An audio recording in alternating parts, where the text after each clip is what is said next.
O Mahabharata. De Krishna de Vaipayana Vyasa. Livro 12, Santi Parva. Apadharmanusasana Parva. Capítulo 139. Confiança. Brahmadatta e Ave Pujani, cuja filha foi morta por filho de Brahmadatta. Ofensa entre amigos. Hostilidade. 1. Mulher, Krishna e Sisupala. 2. Terra, Kurus e Pandavas. 3. Palavras duras, Drona e Drupada. 4. Incompatibilidade natural, gato e rato. 5. Dano, ave e rei. Amigos naturais. Conhecimento, coragem, inteligência, força, paciência. Secundários. Casas, metais preciosos, terra, esposa, amigos. Yudhishthira disse: Tu declaraste, ó o poderoso, que nenhuma confiança deve ser colocada em inimigos. Mas como o rei se manteria se ele não confiasse em alguém? Da confiança, ó o rei, como tu disseste, surge um grande perigo para os reis. Mas como, ó o monarca, o rei pode, sem confiar em outros, vencer seus inimigos? Bondosamente esclareça esta minha dúvida. Minha mente ficou confusa, ó avô, pelo que eu te ouvi dizer sobre o assunto da desconfiança. Bhishma disse: Escute, ó o rei, ao que aconteceu na residência de Brahmadatta, isto é, a conversa entre Pujani e o rei Brahmadatta. Havia uma ave chamada Pujani que viveu por um longo tempo com o rei chamado Brahmadatta nos aposentos internos de seu palácio em Campilha. Como a ave Jivajivaka, Pujani podia imitar os gritos de todos os animais. Embora uma ave por nascimento, ela tinha grande conhecimento e era familiarizada com toda a verdade. Enquanto vivendo lá, ela deu à luz um filho de grande esplendor. Na mesma época o rei também teve um filho de sua rainha. Pujani, que era grata pela proteção do lar do rei, costumava ir todos os dias às margens do oceano e trazer um par de frutas para a nutrição de seu próprio filho e do jovem príncipe. Uma daquelas frutas ela dava para seu filho e a outra ela dava ao príncipe. As frutas que ela trazia eram doces como néctar, e capazes de aumentar a força e a energia. Todos os dias ela as trazia e diariamente ela as dispunha da mesma maneira. O jovem príncipe derivou grande força da fruta dada por Pujani que ele comia. Um dia o príncipe menino, enquanto carregado nos braços de sua babá, viu o pequeno filhote de Pujani. Descendo dos braços da babá, a criança correu em direção à ave, e, movido por impulso infantil, começou a brincar com ela, saboreando muito a diversão. Finalmente, erguendo a ave que tinha a mesma idade que ele em suas mãos, o príncipe espremeu sua jovem vida e então voltou para sua babá. A ave-mãe, ó o rei, que tinha estado fora em sua busca das frutas habituais, voltando ao palácio, viu seu filhote jazendo no chão, morto pelo príncipe. Vendo seu filho privado de vida, Pujani, com lágrimas correndo por suas bochechas, e coração queimando de dor, chorou amargamente e disse: Pai, ninguém deve viver com um kshatriya ou fazer amizade com ele ou se deleitar em algum relacionamento com ele. Quando eles têm algum objetivo para cumprir, eles se comportam com cortesia. Quando aquele objetivo foi cumprido, eles rejeitam o instrumento. Os kshatriyas fazem mal para todos. Nunca se deve confiar neles. Mesmo depois de fazer uma injúria, eles sempre procuram acalmar e assegurar o prejudicado em vão. Eu certamente me vingarei diretamente, por este ato de hostilidade, neste traidor de confiança ingrato e cruel. Ele é culpado de um pecado triplo por tirar a vida de alguém que nasceu no mesmo dia em que ele que estava sendo criado com ele no mesmo lugar, que costumava comer com ele, e que era dependente dele por proteção. Tendo dito estas palavras para si mesma, Pujani, com suas garras, perfurou os olhos do príncipe, e derivando algum consolo daquele ato de vingança, mais uma vez disse: Uma ação pecaminosa, cometida de propósito, ataca o fazedor sem qualquer perda de tempo. Aqueles, por outro lado, que se vingam de uma injúria, nunca perdem seu mérito por tal conduta.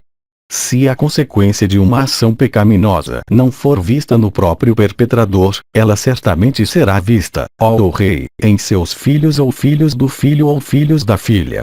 Brahmadatta, vendo seu filho cegado por Pujani e considerando o ato como uma vingança apropriada pelo que seu filho tinha feito, disse estas palavras para Pujani: Brahmadatta disse: uma injúria foi feita por nós a ti. Tu te vingaste por fazer uma injúria em retorno. A conta está liquidada. Não deixe esta tua residência. Por outro lado, continue a morar aqui, ó Upujani.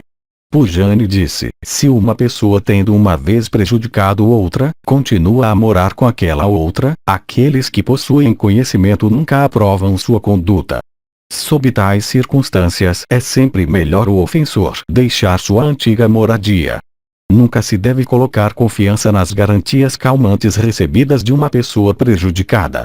O tolo que confia em tais garantias logo encontra a destruição. A animosidade não se esfria rapidamente. Os próprios filhos e netos de pessoas que prejudicaram umas às outras encontram a destruição em consequência da disputa descendente como uma herança. Por causa também de tal destruição de sua progenie, eles perdem o mundo seguinte também. Entre homens que prejudicaram uns aos outros, a desconfiança seria produtiva de felicidade. Não se deve confiar de modo algum em alguém que traiu confiança. Não se deve confiar em alguém não digno de confiança, nem se deve confiar demais em uma pessoa digna de confiança. O perigo que provém da confiança cega ocasiona uma destruição que é completa. Um homem deve procurar inspirar outros com confiança em si mesmo. No entanto, ele nunca depositar confiança em outros. Somente o pai e a mãe são os amigos mais importantes. A esposa é meramente um recipiente para colocar as sementes. O filho é somente a semente. O irmão é um inimigo. O amigo ou companheiro precisa ser adulado se for para ele permanecer assim. É a própria pessoa que desfruta ou sofre da própria felicidade ou tristeza. Entre pessoas que feriram umas às outras, não é aconselhável que haja paz verdadeira. As razões pelas quais eu vivia aqui não existem mais. A mente de uma pessoa que feriu outra uma vez se torna naturalmente cheia de desconfiança, se ela vê a pessoa ofendida adorando-a com presentes e honras. Tal conduta, especialmente quando mostrada por aqueles que são fortes, sempre enche os fracos de alarme. Uma pessoa possuidora de inteligência deve deixar aquele local onde ela primeiro encontrou honra para em seguida encontrar somente desonra e ofensa. Apesar de alguma honra subsequente que ela possa obter de seu inimigo, ela deve se comportar dessa maneira. Eu tenho morado em tua residência por um longo tempo, sempre honrada por ti. Uma causa de inimizade, no entanto, finalmente surgiu. Eu devo, portanto, deixar este lugar sem qualquer hesitação. Brahmadatta disse: alguém que faz uma ofensa em retorno por uma ofensa recebida nunca é considerado como ofensor. De fato, o vingador ajusta sua conta por tal conduta. Portanto, ó Upujani, continue a residir aqui sem deixar este lugar. Pujani disse: nenhuma amizade pode ser consolidada mais uma vez entre uma pessoa que ofendeu e aquela que infligiu uma injúria em retorno. Os corações de nenhuma das duas pode esquecer o que aconteceu. Brahmadatta disse: é necessário que uma união se realize entre um ofensor e o vingador daquela ofensa. A animosidade mútua, a partir de tal união, é vista esfriar. Nenhuma outra ofensa também tem se seguido em tais casos. Pujani disse: a animosidade nascida de ofensas mútuas nunca pode morrer. A pessoa ofendida nunca deve confiar em seus inimigos, pensando: oh, eu fui confortado com garantias de afeição. Neste mundo, homens frequentemente encontram a destruição por causa de confiança colocada em lugar errado. Por esta razão é necessário que nós não mais encontremos um ao outro. Aqueles que não podem ser reduzidos à submissão pela aplicação de força e armas afiadas, podem ser conquistados por conciliação insincera como elefantes selvagens através de uma elefanta domesticada. Brahmadatta disse: do fato de duas pessoas residirem juntas, mesmo se uma inflige sobre a outra uma ofensa mortal, uma afeição surge naturalmente entre elas, como também confiança mútua, como no caso do Chandala e do cachorro. Entre pessoas que prejudicaram umas às outras, residência em comum enfraquece a agudeza da animosidade. De fato, aquela animosidade não dura muito tempo, mas desaparece rapidamente como água derramada sobre a folha de um lótus. Pujani disse: a hostilidade surge de 5 causas. Pessoas possuidoras de erudição sabem disto. Aquelas 5 causas são mulher, terra, palavras duras, incompatibilidade natural, e injúria. A hostilidade entre Krishna e Sisupala era devida à primeira destas causas, entre os Kurus e os Pandavas a segunda, entre Drona e Drupada a terceira, aquela entre o rato e o gato a quarta, e aquela entre a ave e o rei, na presente história, a quinta. Quando acontece de a pessoa com quem a hostilidade ocorre ser um homem de generosidade, ele nunca deve ser morto, especialmente por um kshatriya, abertamente ou por meios velados. Em tal caso, o erro do homem deve ser pesado devidamente. O ato que levou à hostilidade deve ser considerado calmamente pelo inimigo antes de ele dar vazão à raiva. Quando surge hostilidade mesmo com um amigo, nenhuma confiança ulterior deve ser colocada nele. Sentimentos de animosidade existem escondidos como fogo em madeira. Como o fogo a úrvia dentro das águas do oceano, o fogo da animosidade nunca pode ser extinto por presentes de riquezas, por mostra de coragem, por conciliação, ou por conhecimento escritural. O fogo da animosidade, uma vez aceso, o resultado de uma ofensa uma vez infligida, nunca é extinto, ó rei, sem consumir inteiramente uma das partes. Alguém, tendo ferido uma pessoa, nunca deve confiar nela outra vez como uma amiga, mesmo que ela possa ter depois da ofensa o adorado com riquezas e honras. O fato da injúria infligida enche de medo o ofensor. Eu nunca te prejudiquei. Tu também nunca me fizeste uma injúria. Por esta razão eu morei em tua residência. Tudo aquilo está mudado, e no momento eu não posso confiar em ti. Brahmadatta disse, é o tempo que faz todas as ações. As ações são de diversos tipos, e todas elas procedem do tempo. Quem, portanto, ofende quem? Se é o tempo que faz todos os atos, não pode haver responsabilidade individual. Nascimento e morte acontecem da mesma maneira. As criaturas agem, isto é, nascem e vivem por causa do tempo, e é também pelo tempo que elas cessam de viver. Algumas são vistas morrerem imediatamente. Algumas morrem em um tempo. Algumas são vistas viverem por longos períodos. Como fogo consumindo combustível, o tempo consome todas as criaturas. Ó Senhora abençoada, eu não sou, portanto, a causa da tua tristeza, nem tu és a causa da minha. É o tempo que sempre ordena o bem e o mal das criaturas incorporadas. Continue então a morar aqui de acordo com tua vontade, com afeição por mim e sem medo de alguma injúria de mim. O que tu fizeste foi perdoado por mim. Perdoa-me também, ó Pujani. Pujani disse, se o tempo, de acordo contigo, é a causa de todos os atos, então é claro que ninguém poderia nutrir sentimentos de animosidade em direção a alguém sobre a terra. Eu pergunto, no entanto, por que amigos e parentes procuram vingar eles mesmos os mortos? Porque também os deuses e os asuras antigamente atingiram uns aos outros em batalha. Se é o tempo que causa bem e mal e nascimento e morte, por que então médicos procuram aplicar remédios nos doentes? Se é o tempo que está moldando tudo, que necessidade há de remédios? Porque as pessoas, privadas de sua razão pela dor, se entregam a tais rapsódias delirantes. Se o tempo, de acordo contigo, é a causa das ações, como mérito religioso pode ser adquirido pelas pessoas realizando atos religiosos? Teu filho matou meu filho. Eu o feri por isso. Por aquele ato, ó rei, eu me tornei sujeita a ser morta por ti. Movida pelo sofrimento por meu filho, eu fiz este dano ao teu filho. Escute agora a razão pela qual eu me tornei sujeita a ser morta por ti. Homens desejam aves ou para matá-las para comer ou para mantê-las em gaiolas por divertimento.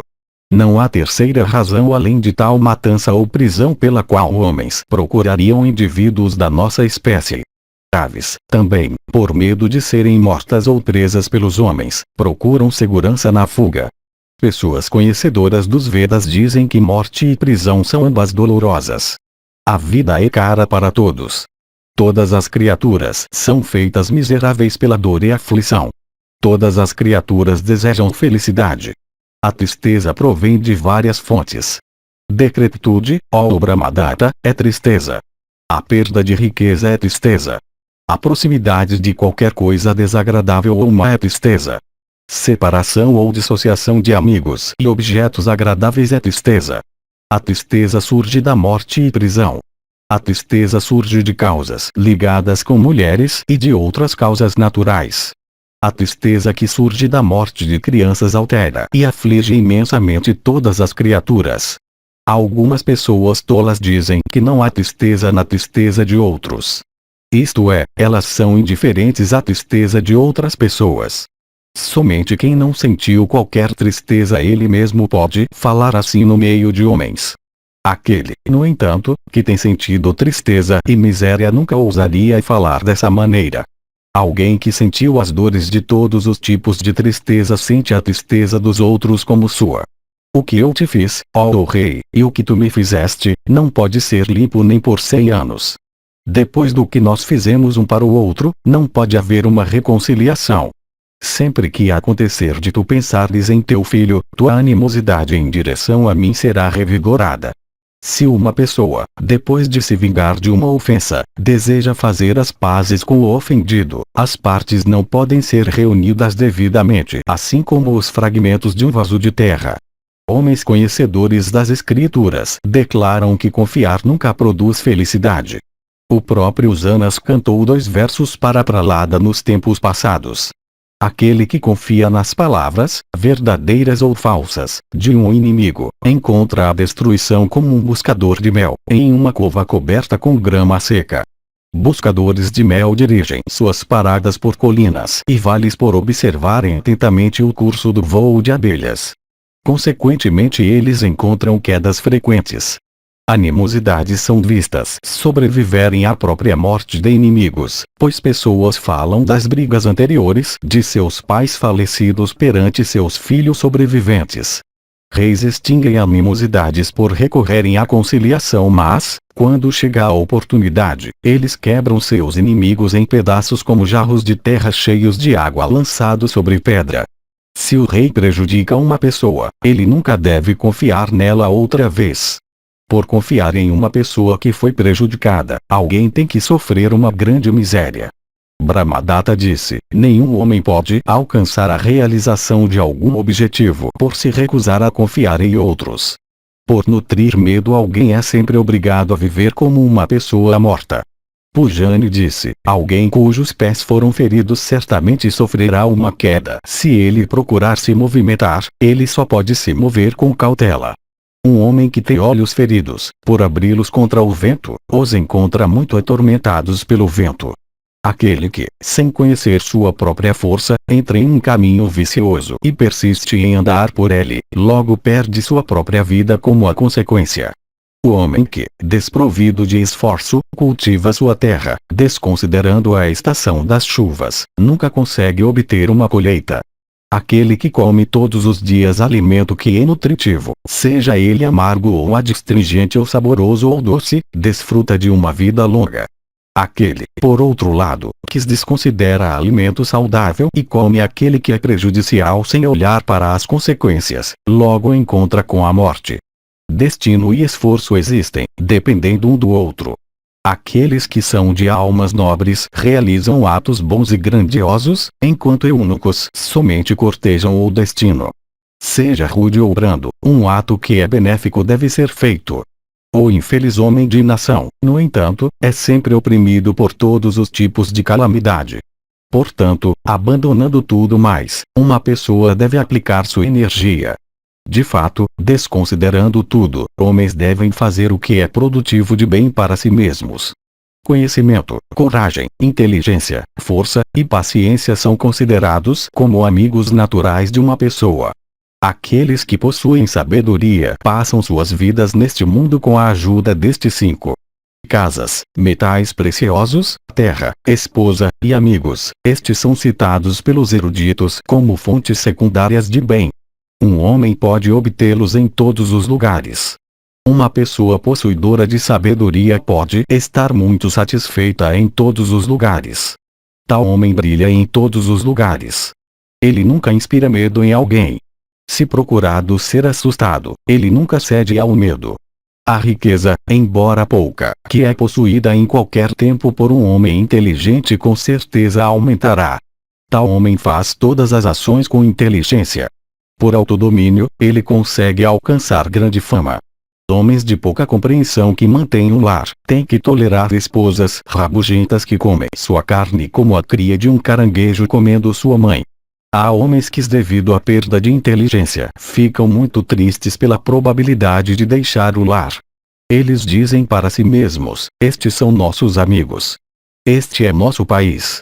Pai, como nós iremos deixá-los?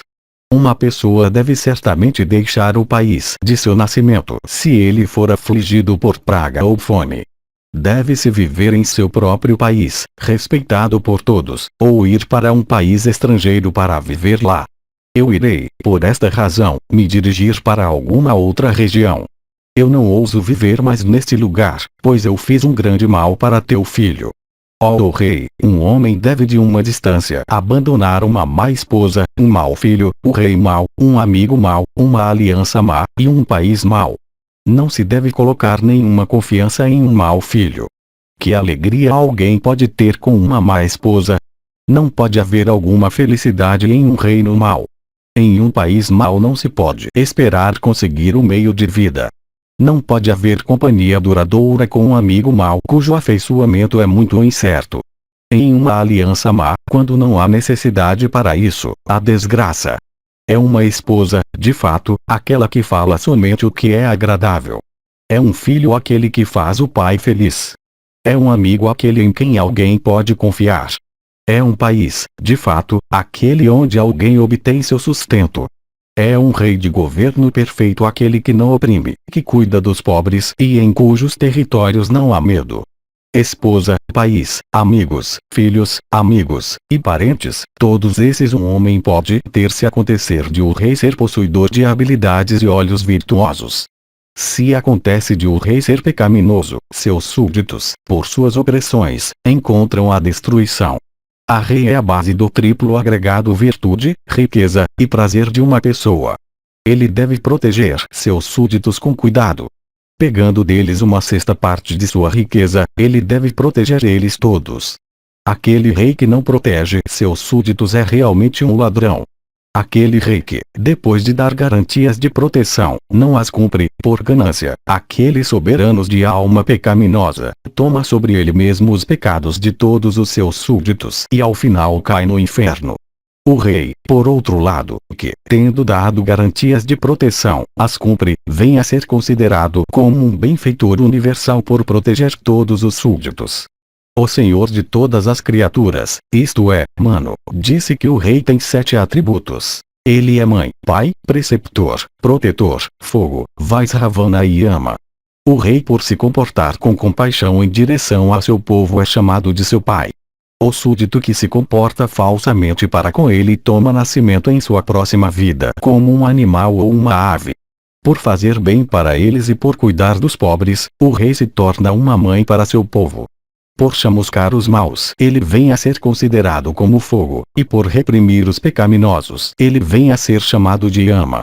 Por fazer presentes de riqueza àqueles que são queridos para ele, o rei vem a ser considerado como Kuvera, o concessor de desejos. Por dar instrução sobre moralidade e virtude, ele se torna um preceptor, e por exercer o dever de proteção ele se torna o protetor. Aquele rei que alegra o povo de suas cidades e províncias por meio de suas realizações, nunca é privado de seu reino por tal observância do dever. Aquele rei que sabe como honrar seus súditos nunca sofre de tristeza nem aqui nem após a morte. Aquele rei cujos súditos estão sempre cheios de ansiedade ou sobrecarregados com impostos, e oprimidos por males de todos os tipos, encontra a derrota nas mãos de seus inimigos. O rei, por outro lado, cujos súditos crescem como um lótus grande em um lago, consegue obter todas as recompensas aqui e finalmente encontra honra no céu. Hostilidade com uma pessoa que é poderosa, ó rei, nunca é aprovada. O rei que incorreu na hostilidade de um mais poderoso do que ele mesmo, perde o reino e a felicidade. Bhishma continuou, ave, tendo dito estas palavras, ó monarca, para o rei Brahmadatta, se despediu do rei e procedeu para a região que ela escolheu. Eu assim narrei para ti, ó o principal dos reis, a conversa entre Brahmadatta e Pujani. O que mais tu desejas ouvir? Capítulo 140. Comportamento de um rei quando Yuga cai em injustiça. Bharadvaja e Satrunjaya. Virtude, riqueza, prazer e suas quantidades apropriadas. Yudhishthira disse: quando a justiça e os homens, ó Bharata, decaem em consequência do decorrer gradual do Yuga, e quando o mundo é afligido por ladrões, como, ó avô, o rei deve então se comportar? Bhishma disse: eu te direi, ó Bharata, a política que o rei deve seguir em tais tempos infelizes. Eu te direi como ele deve se conduzir em tal época, rejeitando a compaixão. Em relação a isto é citada a história antiga da conversa entre Bharadvaja e o rei Satrunjaya. Havia um rei chamado Satrunjaya entre os Salviras. Ele era um grande guerreiro em carro. Indo até Bharadvaja, ele perguntou ao Rishi sobre as verdades da ciência de lucro, dizendo: como um objeto não adquirido pode ser adquirido? Como também, quando adquirido, ele pode ser aumentado? Como também, quando aumentado, ele pode ser protegido? E como, quando protegido, ele deve ser utilizado? Assim questionado acerca das verdades da ciência de lucro, o Rishi regenerado disse as seguintes palavras repletas de razão excelente àquele soberano para explicar aquelas verdades. O Rishi disse: o rei deve sempre ficar com a vara de castigo erguida em sua mão. Ele deve sempre mostrar sua bravura. Ele mesmo sem negligências, ele deve observar as negligências de seus inimigos. De fato, seus olhos devem ser sempre usados para aquele propósito. A visão de um rei que tem a vara de castigo sempre erguida em sua mão, todos são afetados pelo medo. Por esta razão, o rei deve governar todas as criaturas com a vara de castigo. Homens possuidores de erudição e conhecimento da verdade louvam o castigo. Então, dos 4 requisitos de governo, isto é, conciliação, presentes, desunião, e castigo, o castigo é citado como o principal. Quando o fundamento daquilo que serve como um abrigo é rachado, todos os refugiados perecem. Quando as raízes de uma árvore são cortadas, como os ramos viveriam? O rei possuidor de sabedoria deve cortar as próprias raízes de seu inimigo. Ele deve então conquistar e trazer sob seu domínio os aliados e partidários daquele inimigo. Quando calamidades alcançam o rei, ele deve, sem perder tempo, deliberar sabiamente, mostrar sua coragem devidamente, lutar com habilidade, e até se retirar com sabedoria. Somente em palavras o rei deve mostrar sua humildade, mas no fundo ele deve ser afiado como uma navalha. Ele deve rejeitar luxúria e ira, e falar gentilmente e brandamente. Quando chega a ocasião para uma relação com o inimigo, o rei possuidor de previdência deve fazer as pazes, sem confiar cegamente nele. Quando o negócio estiver acabado, ele deve se afastar rapidamente do novo aliado. Deve-se conciliar um inimigo com garantias amáveis, como se ele fosse um amigo. No entanto, deve-se sempre temer aquele inimigo como se vivesse em um aposento dentro qual há uma cobra. Aquele cuja compreensão é para ser dominada por ti com a ajuda do teu intelecto deve ser confortado por garantias dadas no passado. Quem tem uma má compreensão deve ser assegurado por promessas de benefício futuro. A pessoa, no entanto, que possui sabedoria, deve ser assegurada por serviços atuais. A pessoa que está desejosa de alcançar prosperidade deve unir as mãos, jurar, usar palavras gentis, cultuar por baixar sua cabeça, e derramar lágrimas. Isto é, fazer algum desses ou todos como a ocasião possa requerer. Um homem deve carregar seu inimigo em seus ombros enquanto a época for desfavorável. Quando no entanto, chegar a oportunidade, ele deve quebrá-lo em pedaços como um jarro de terra sobre uma pedra. É melhor, ó monarca, que um rei se inflame por um momento como carvão de madeira de ébano do que queimar lentamente e fumegar como palhiço por muitos anos. Um homem que tem muitos propósitos para cumprir não deve hesitar em tratar até com uma pessoa ingrata. Se bem-sucedido, ele pode desfrutar de felicidade. Se frustrado, ele perde estima. Portanto, em realizar os atos de tais pessoas, deve-se, sem fazê-los completamente, sempre deixar alguma coisa incompleta. O rei deve fazer o que é para o seu bem, imitando um cuco, por fazer seus próprios amigos ou súditos serem mantidos por outros. Um javali, por arrancar seus inimigos pelas raízes. As montanhas de Meru, apresentar tal face que ninguém possa ultrapassá-lo. Um aposento vazio, por manter dependências suficientes para armazenar aquisições. Um ator, por assumir diferentes aspectos, e um amigo leal, em atender os interesses de seus súditos amáveis. O rei deve frequentemente, com aplicação atenta, ir às casas de seus inimigos, e mesmo se calamidades aconteçam a eles, lhes perguntar sobre seu bem. Aqueles que são preguiçosos nunca ganham riqueza, nem os que são desprovidos de coragem e esforço, nem os que são maculados pela vaidade, nem os que temem a impopularidade, nem os que são sempre procrastinadores. O rei deve agir de tal maneira que seu inimigo não consiga descobrir seus pontos fracos. Ele deve, no entanto, observar as negligências de seus inimigos. Ele deve imitar a tartaruga que oculta seus membros. De fato, ele deve sempre esconder suas próprias falhas. Ele deve pensar em todas as questões ligadas com as finanças como um grou. O grou fica pacientemente por horas ao lado da água à espera de peixes. Ele deve aplicar sua bravura como um leão. Ele deve ficar à espera como um lobo e cair sobre e perfurar seus inimigos como uma flecha. Bebida, dados, mulheres, caça e música, destes ele deve desfrutar judiciosamente. Desejo compulsivo por estes é causador de males. Ele deve fazer arcos com bambus, etc. Ele deve dormir com cautela como veado. Ele deve ser cego quando for necessário que ele seja assim, ou ele deve até ser surdo quando é necessário ser surdo. O rei que possui sabedoria deve mostrar sua bravura, atento à hora e lugar. Se esses não forem favoráveis, bravura se torna inútil. Observando a oportunidade e inoportunidade, refletindo sobre sua própria força e fraqueza, e melhorando sua própria força por compará-la com aquela do inimigo, o rei deve se dirigir à ação. O rei que não esmaga um inimigo reduzido à submissão pela força militar, providencia a própria morte como o caranguejo fêmea quando ela concebe. Uma árvore com flores belas pode carecer de força. Uma árvore carregada de frutos pode ser difícil de subir. E às vezes árvores com frutos verdes parecem com árvores com frutos maduros. Vendo todos esses fatos, um rei não deve se permitir ficar deprimido. Se ele se conduzir de tal maneira, ele então conseguirá se manter contra todos os inimigos. O rei deve primeiro fortalecer as esperanças daqueles que se aproximam como pleiteantes. Ele deve então colocar obstáculos no caminho do cumprimento daquelas esperanças. Ele deve dizer que aqueles obstáculos são simplesmente devidos à ocasião. Ele deve em seguida revelar que aquelas ocasiões são realmente os resultados de causas graves. Enquanto a causa de temor não chegar realmente, o rei deve fazer todos os seus arranjos como uma pessoa inspirada com medo.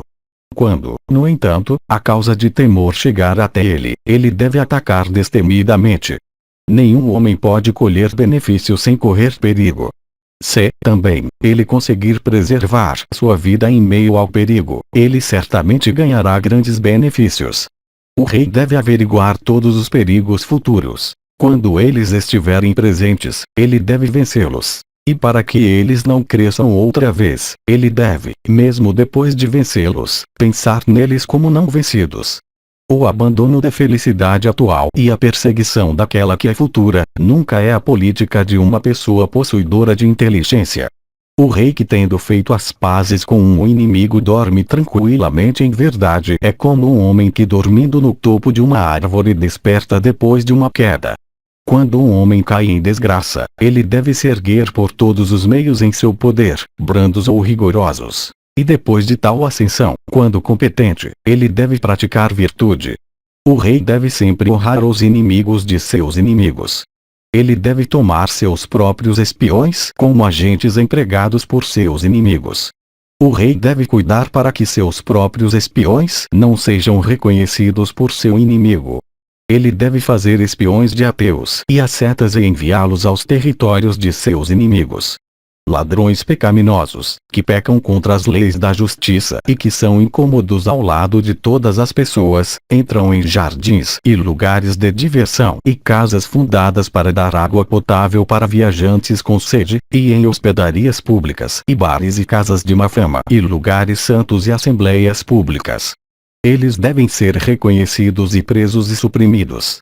O rei não deve confiar na pessoa que não merece confiança, nem deve confiar demasiado em uma pessoa que merece confiança. O perigo surge da confiança. A confiança nunca deve ser colocada sem prévio exame. Tendo por razões plausíveis inspirado confiança no inimigo, o rei deve atingi-lo quando ele der um passo em falso. O rei deve ter medo de quem não há medo, e deve também sempre temer aqueles que devem ser temidos. Temor que provém de alguém não temido pode levar ao extermínio total. Por atenção à aquisição de mérito religioso, por taciturnidade, pelo traje avermelhado dos ascetas, e usar cabelos emaranhados e peles, deve-se inspirar confiança em um inimigo, e então quando vier a oportunidade, deve-se saltar sobre ele como o lobo. O rei desejoso de prosperidade não deve hesitar em matar filho ou irmão ou pai ou amigo, se algum destes procura frustrar seus objetivos.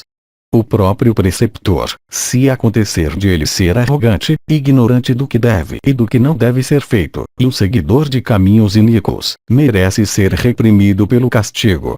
Assim como certos insetos de ferrões afiados cortam todas as flores e frutas das árvores sobre as quais eles sentam, o rei deve, depois de ter inspirado confiança em seu inimigo por honras e saudações e presentes, se voltar contra ele e desprovê-lo de tudo.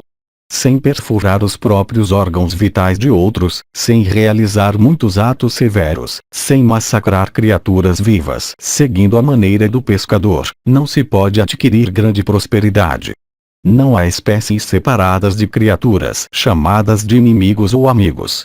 As pessoas se tornam amigas ou inimigas segundo a força das circunstâncias.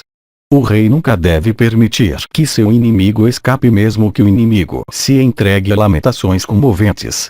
Ele nunca deve ficar comovido por isso. Por outro lado, é seu dever destruir a pessoa que lhe fez uma ofensa. O rei desejoso de prosperidade deve tomar cuidado em unir a si mesmo tantos homens quanto ele possa, e lhes fazer bem. Em se comportar em direção a seus súditos, ele deve ser sempre livre de malícia. Ele deve também, com grande cuidado, punir e controlar os maus e descontentes. Quando ele pretender tirar riqueza, ele deve dizer o que é agradável. Tendo pegado riqueza, ele deve dizer coisas similares. Tendo cortado a cabeça de alguém com sua espada, ele deve sofrer e derramar lágrimas. O rei desejoso de prosperidade deve atrair outros para si mesmo por meio de palavras gentis, honras e presentes. Assim ele deve vincular homens ao seu serviço. O rei nunca deve se engajar em disputas inúteis. Ele nunca deve cruzar um rio com a ajuda somente dos seus 2 braços. Comer chifres de vaca é inútil e nunca é revigorante. Por comê-los os dentes são quebrados enquanto o paladar não é satisfeito. O agregado triplo virtude, riqueza e prazer tem 3 desvantagens com 3 adjuntos inseparáveis. Considerando cuidadosamente aqueles adjuntos, as desvantagens devem ser evitadas. As desvantagens todas provêm de uma busca imprudente de cada um. A virtude é um impedimento no caminho da riqueza. A riqueza fica no caminho da virtude, e o prazer fica no caminho de ambas. Os adjuntos inseparáveis dos 3, no caso dos comuns, são que a virtude é praticada como um meio de riqueza, a riqueza é procurada como um meio de prazer, e o prazer é procurado para satisfazer os sentidos. No caso dos realmente sábios, aqueles adjuntos são pureza de alma como o objetivo da virtude, realização de sacrifícios como o objetivo da riqueza, e a manutenção do corpo como o objetivo do prazer. A quantidade a pagar de uma dívida, o resto de um fogo não apagado, e o restante de inimigos não mortos, repetidamente crescem e aumentam. Portanto, todos aqueles devem ser extintos e exterminados completamente. A dívida, a qual sempre cresce, é certa de permanecer a menos que totalmente extinta. É o mesmo caso com inimigos derrotados e enfermidades negligenciadas. Estes sempre produzem grandes feitos. Deve-se, portanto, sempre erradicá-los. Toda ação deve ser feita minuciosamente. Deve-se estar sempre atento. Tal coisa miúda como um espinho, se mal extraído, leva a uma gangrena persistente. Por massacrar sua população, por arrancar suas estradas e danificá-las de outras maneiras, e por queimar e derrubar suas casas, o rei deve destruir um reino hostil.